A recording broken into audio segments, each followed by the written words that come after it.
I am starting in the name of Almighty Allah. সুপ্রিয় শিক্ষার্থী বন্ধুরা, প্রতিদিনের ন্যায় আজও একটা নতুন টপিক নিয়ে হাজির হলাম তোমাদের সঙ্গে শেয়ার করব বলে। আজকে দেখো যে নাউন এবং আর্টিকেলস নিয়ে আমি গতদিন একটা ক্লাস দিয়েছিলাম। সেখানে আমরা কিন্তু কমন নাউনের সঙ্গে আর্টিকেলসের যে সম্পর্ক সেইটা নিয়ে কিন্তু বিস্তারিত আলোচনা করেছিলাম। এবারে চলো আমরা দেখে নেব যে প্রপার নাউনের সঙ্গে আর্টিকেলস এর কি সম্পর্ক। দেখে নাও যে প্রপার নাউন্স অ্যান্ড আর্টিকেলস, মানে আর্টিকেলস এবং প্রপার নাউন্স এই দুটো বিষয়ের উপরে কি কি মানে শর্ত রয়েছে, এদের সঙ্গে সম্পর্কটা কি কি আছে। তো এখানে দেখো আমি প্রথমেই তোমাদের জানিয়ে দিই যে প্রপার নাউনের সাথে কিন্তু আর্টিকেলের কিন্তু সম্পর্ক নেই, কারণ আর্টিকেল কিন্তু প্রপার নাউনে বসে না। প্রপার নাউন হচ্ছে অ্যাকচুয়ালি কিন্তু সিঙ্গুলার নাম্বার হিসাবে কিন্তু বাক্যে ব্যবহার হয়। এই ক্ষেত্রে কিন্তু আমরা একটা কথা কি বলে দিলাম যে প্রপার নাউনের সঙ্গে আর্টিকেল কিন্তু কোনো সম্পর্ক যুক্ত নয়। এর পরেও এই কথাটা আমি বলার পরে আমি তোমাদের আর একটা কথা বলছি, সেটা হচ্ছে যে কিছু ব্যতিক্রম রয়েছে, কিছু ব্যতিক্রম রয়েছে। তো আমরা এই যে ব্যতিক্রমে যেগুলো আছে সেগুলো নিয়ে সেগুলো নিয়েই কিন্তু আজকে আলোচনাটা করব। মানে প্রপার নাউনের সঙ্গে আর্টিকেলস বসে কিছু কিছু ক্ষেত্রে, তাহলে কোন কোন ক্ষেত্রে বসে, কোন কোন প্রপার নাউন রয়েছে যেগুলোর সঙ্গে আর্টিকেলস বসে। তো চলো সুপ্রিয় শিক্ষার্থীরা, আমরা ক্লাসটি শুরু করছি। দেখে নাও আমি তোমাদের বলেছি এখানে যে হব, যদি কোনো হবের নাম বোঝায় তাহলে কিন্তু বন্ধুরা আর্টিকেলস বসাতে হবে। প্রণালী, দেখো 1 নম্বর দেখো হব, প্রণালী 2 নম্বর, 3 নম্বরে সাগর মহাসাগর, অথবা দেখো দ্বীপপুঞ্জ পর্বতমালা, নদী, ভৌগোলিক। নামের আগে দেখো কোনো ভৌগোলিক নাম, যে ভৌগোলিক নামটার একটা অর্থ রয়েছে, অর্থযুক্ত বা একাধিক শব্দযুক্ত যে ভৌগোলিক নাম, সেই নামের আগে কিন্তু আর্টিকেলস বসবে। তারপরে দেখো ক্ষুদ্র উপরাষ্ট্র নিয়ে গঠিত নামের আগে, যখন দেখবে যে একটা রাষ্ট্র অনেকগুলো ক্ষুদ্র ক্ষুদ্র উপরাষ্ট্র নিয়ে গঠিত, সেই নামের আগে বসবে আর্টিকেলস। জাহাজ, জাহাজের ক্ষেত্রে কিন্তু আর্টিকেলস বসবে। রেলগাড়ির নামের আগে আর্টিকেলস বসবে। বিখ্যাত বইয়ের নামের আগে আর্টিকেলস বসবে।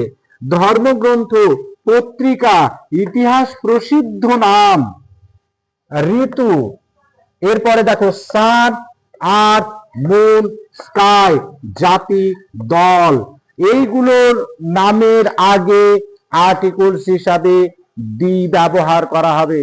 কি বললাম? দি ব্যবহার করা হবে। তাহলে আর্টিকেলস এর নাম কি বললাম বন্ধুরা? দি। এই দি আর্টিকেলসটা কিন্তু আমরা ব্যবহার করব। তো চলো আমরা দেখে নিই পরপর যে আমরা নামগুলো নিয়েছি, এগুলো সবগুলো কিন্তু প্রপার নাউন। এই প্রপার নাউনের আগে আমরা দি ব্যবহার করে দেখব যে সেটা কেমন দেখাচ্ছে। তোমাদের একটা কথা বলে দিই বন্ধুরা, যেখানে আমি দুটো শহরের নাম লিখেছি, যে শহর দুটোর আগে, পৃথিবীতে কিন্তু দুটো শহর আছে যে শহর দুটোর আগে দি আর্টিকেলস বসে, দি আর্টিকেল বসে। এইটা মাথায় রেখো যে পৃথিবীতে দুটো শহর রয়েছে যে শহর দুটোর আগে দি ব্যবহার করা হয়। বাদ বাকি এমন কোনো শহর নেই যার আগে দি ব্যবহার করা হয়। চলো দেখে নেব আমরা সেই শহর দুটোর নাম। দেখো প্রথমে আমি এখানে বলেছি, দেখো এই যে হেগ, হেগ, এই দি হেগ, দি হেগ। তাহলে এই হেগ শহরের আগে কিন্তু দি বসালাম। এটা কিন্তু নেদারল্যান্ডের একটা শহর বা নেদারল্যান্ডের কিন্তু রাজধানী। এরপরে চলো আমরা দেখে নেব একটা ব্রোঞ্জ বলে একটা শহর রয়েছে। কি বললাম? ব্রোঞ্জ। তাহলে এখানেও কিন্তু আমরা দি ব্যবহার করব। তাহলে দি ব্রোঞ্জ, তার মানে দেখো এই দুটো শহর, এই শহরটা নিউ ইয়র্কে রয়েছে আর এই শহরটা হচ্ছে তোমার কোথায় বললাম? নেদারল্যান্ডে রয়েছে। তাহলে এই দুটো শহরের আগে ডি বসবে, তাছাড়া পৃথিবীর আর কোনো শহরের আগে ডি বসবে না। চলো এবার দেখে নেব আমরা এখানে যেগুলো লিখে রেখেছি। হ্রদ, দেখো বৈকাল, এই বৈকাল হ্রদের আগে ডি বসবে। তারপর দেখো সুইস ক্যানেল, এই দেখো প্রণালী বলেছি, এই সুইস ক্যানেলের আগে দেখো ডি বসবে, দি সুইস ক্যানেল। তারপরে দেখো আমরা মহাসাগর আটলান্টিক ওয়াসিন, দেখো তাহলে এখানেও কিন্তু ডি বসবে। এরপরে চলো দেখো পর্বতমালা বলছি, তাহলে সেখানে কিন্তু দি হিমালয়াস, দেখো দি হিমালয়াস। এরপরে চলো আমরা দেখে নেব, এই দেখো দ্বীপপুঞ্জ আন্দামানস, তাহলে দি আন্দামানস, বোঝা গেল। তারপরে দেখো এরপরে চলো গঙ্গা, দে দা গঙ্গা। তারপরে চলো Kolkata is the capital of, দেখো দা, এখানে দেখো Kolkata is the capital of the, এখানেও কিন্তু দা বসবে, দা ওয়েস্ট বেঙ্গল। তাহলে এখানে কিন্তু দেখো ওয়েস্ট বেঙ্গল, কিন্তু এটাও কিন্তু একটা প্রপার নাউন, তার আগে আমরা দি ব্যবহার করেছি। এরপরে চলে দেখো দেখে নেব ইউনাইটেড কিংডম, তাহলে ইউনাইটেড কিংডম, এখানেও কিন্তু দি ইউনাইটেড কিংডম লিখবো। তাহলে এটা কি অর্থে লিখলাম, এটা এটা আমরা লিখেছি, এই কিংডমটা কি অর্থে লিখেছি বলো। আমরা দেখো এখানে লিখলাম যে যদি আমি বলেছি Kolkata is the capital of the West Bengal,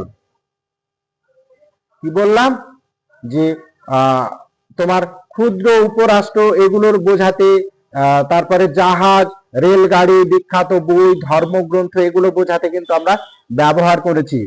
তাহলে এখানে দেখো ক্ষুদ্র মানে একটা হচ্ছে ক্ষুদ্র উপরাষ্ট্র নিয়ে গঠিত নাম ইউনাইটেড কিংডম, তার জন্য এখানে ডি ব্যবহার করলাম। তাহলে আমার কিন্তু এটা হয়ে গেল। এরপরে চলো জাহাজ, জাহাজের নাম দেখো দি টাইটানিক, দা টাইটানিক, তাহলে দা টাইটানিক একটা জাহাজ, তাহলে এর আগেও আমরা ডি বসালাম। এরপরে চলো আমরা দেখে নেব তোমার রেলগাড়ি, এখানে দেখো লিখেছি রাজধানী এক্সপ্রেস, তাহলে ডি, এখানে দেখো দা রাজধানী এক্সপ্রেস। তারপরে চলো বিখ্যাত বই, ধর্মগ্রন্থ, এখানে ধর্মগ্রন্থ হিসেবে দেখো কোরআন লিখেছি, দি কোরআন, দেখো। তারপরে দেখো শকুন্তলা একটা বইয়ের নাম, তাহলে দা শকুন্তলা একটা বইয়ের নাম। তারপরে দেখো পত্রিকার নাম লিখেছি টাইমস অফ ইন্ডিয়া, তাহলে দা টাইমস অফ ইন্ডিয়া হয়ে গেছে।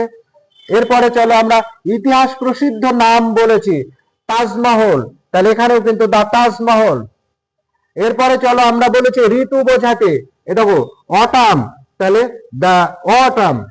এরপরে চলো এই যে সান, আর্থ, মুন, স্কাই, এই যে চারটে আমরা দেখো শব্দ লিখেছি, যে চারটে শব্দ পৃথিবীতে একটাই রয়েছে, কিন্তু এরা আবার কিন্তু ছোট হাতের মানে তোমার স্মল লেটারে কিন্তু এদের মানে লেখা হয়, তার জন্য কিন্তু এদের আগে আমরা দি ব্যবহার করি। কথাটা কিন্তু মাথায় রেখো যে যদি প্রশ্ন করা হয় তোমাকে যে সান, আর্থ, মুন, স্কাই এদের আগে কেন দি আর্টিকেলস ব্যবহার করা হয়, কারণ হচ্ছে এরা স্মল লেটারে এদের নামগুলো লেখা হয়, সেই জন্য এদের ক্ষেত্রে আমরা দি ব্যবহার করতে পারবো। তাহলে দেখো দা সান, দা আর্থ, দা মুন, দা স্কাই, বোঝা গেল।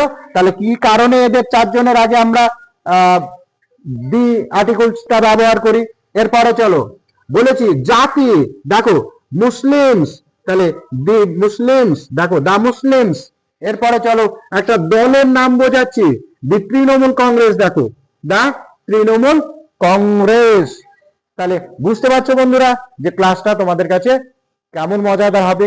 কি কারণে বলছি, কেন বলছি, কারণটা হচ্ছে এটাই যে প্রপার নাউনের সঙ্গে আর্টিকেলস এর কোনো সম্পর্ক নেই, তারপরেও আমি তোমাদেরকে ক্লাস দিলাম যে প্রপার নাউনের সঙ্গে আর্টিকেলস এর ব্যতিক্রমী কিছু ব্যবহার রয়েছে, সেই ব্যতিক্রমী ব্যবহারগুলো নিয়েই কিন্তু আমরা ক্লাসটা এখানে তোমাদেরকে রিপ্রেজেন্ট করলাম।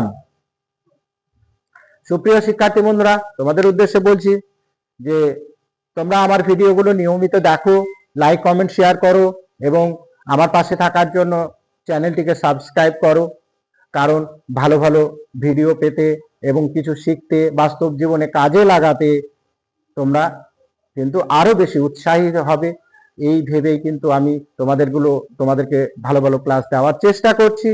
তো আজকের ক্লাসটা এখানে এ পর্যন্ত।